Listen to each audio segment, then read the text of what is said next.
పాండవులు వాళ్ళ నాన్న ప్యాలెస్ లో రాజభోగాలు అనుభవిస్తూ బతకడం మొదలుపెట్టారు. పాండవులు కౌరవులు కలిసి ఆడుకుంటూ సమయం గడిపేవారు. ఈ ఆటల్లో అర్థమైన విషయం ఏంటంటే భీముడు అందరి కౌరవులతో పోలిస్తే చాలా బలమైనవాడు, చాలా వేగంగా పరిగెత్తగలిగేవాడు.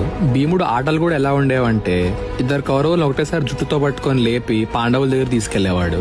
వాళ్ళందరూ చెట్టు మీద కూర్చొని ఏదన్నా అంటే చెట్టంతా ఊపి వాళ్ళందరినీ కింద పడేసేవాడు. నీళ్ళల్లో ఆడుకుంటుంటే ఇద్దరు ముగ్గురు కౌరవుల్ని నీళ్ళల్లోకి ఇసిరి ముంచి లేపేవాడు. కానీ ఇలా కౌరవుల్ని ఏడిపించడం వెనక అతనికి ఏ దురాలోచన ద్వేషము లేదు. చిన్నపిల్లడు కాబట్టి దాన్ని చాలా ఆటకాయతనంగా చూసేవాడు. కానీ భీముడు చేసే పనుల వల్ల కౌరవులకి అతని మీద ద్వేషం అయితే పెరుగుతూనే వచ్చింది. మెయిన్ గా దుర్యోధనుడు అయితే ఇతన్ని ఎలా కొట్టాలి, వీడిని ఎలా కింద పడేయాలి అని చాలా ఆలోచించేవాడు. అలాగే అతను రాజవ్వాలంటే ఈ పాండవులను అడ్డు తొలగించుకోవాలనే విషయం అతనికి బుర్రలో గట్టిగా పడిపోయింది.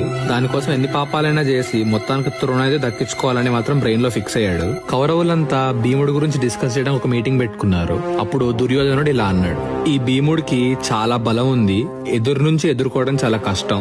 రేపు ఆడుకోవటానికి అని చెప్పి గంగా నది దగ్గర తీసుకెళ్లి అక్కడ చెట్టు దగ్గర నిద్రపోయినప్పుడు అందరం కలిసి ఎత్తి నీళ్ళల్లోకి విసిరేసి చంపేద్దాం అని ప్లాన్ వేశాడు. ఆ తర్వాత మిగిలిన పాండవులందరినీ జైల్లో పెట్టేస్తే ఇంకా రాజ్యం నాదే అని అనుకున్నాడు. నెక్స్ట్ డే దుర్యోధనుడు పాండవులతో చాలా ప్రేమగా బిహేవ్ చేస్తూ ఇలా అన్నాడు: ఇక్కడ నుంచి కొంచెం దూరంలో గంగా నది దగ్గర మంచి ఆడుకునే ప్లేస్ ఉంది, అక్కడ మంచి ఫుడ్ కూడా ఆర్గనైజ్ చేయించాను నేను. నేచర్ కూడా చాలా బాగుంటది, నీళ్లు కూడా చాలా ప్యూర్ గా ఉంటాయి, అక్కడికి వెళ్ళి ఆడుకొని ఆనందిద్దామని అన్నాడు. పాండవులందరూ ఒప్పుకొని అక్కడికి బయలుదేరారు.